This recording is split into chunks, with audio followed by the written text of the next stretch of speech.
Hello everyone, welcome back. I'm Mohanapreya and you are listening to the Wisdom Atlas, the podcast where we uncover the timeless wisdom of the Thirukkural one story at a time. Today we explore a Kural that forms the foundation of education and personal growth.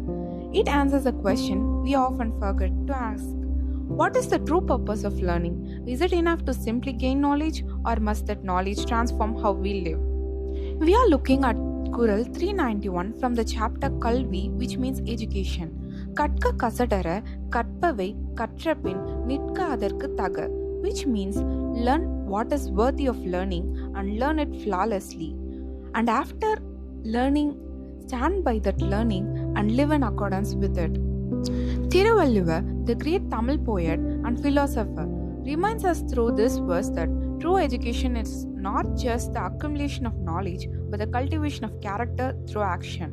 His words, written over 2000 years ago, remain strikingly relevant in today's world of instant information. The first line of the Kural is about the pursuit of perfect learning. Choose what is worthy of knowing and master it without flaw. The second line is where the transformation happens. Live by what you learn. Knowledge without practice is like a seed that never grows into a tree.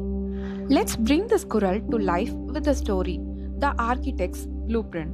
There was once a young architect named Kalvi who graduated with top honors from one of the country's best university. He knew every formula, every design rule, and every architectural masterpiece in theory.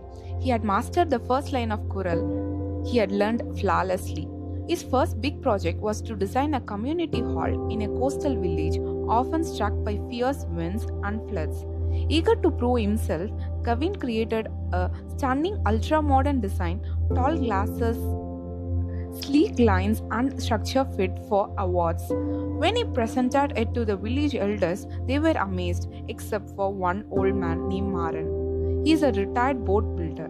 Maran studied the design in silence and finally said, "Young man, your design is clever, but your wind blows only in straight line, the kind that exists in your books. Our wind dances in circle, it howls and carries the salt of the sea. Your glass walls will shatter and your beautiful hall will not stand this."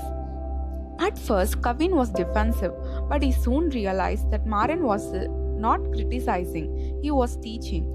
His knowledge came not from books but from experience. He had weathered the storms himself. Kalvi humbled himself and decided to learn again, not from university but from the village. He spent days walking through the old houses, studying how they stood against the storms, listening to the stories from the elders and feeling the wind on his own skin. He returned to his desk and redesigned the hall, this time combining modern knowledge with traditional wisdom. The new design had deep sloping roofs to break the wind, strong pillars to let the floodwaters pass beneath, and open vents for natural airflow. When it was built, it wasn't just a hall. It was a living symbol of harmony between knowledge and action, between living and learning.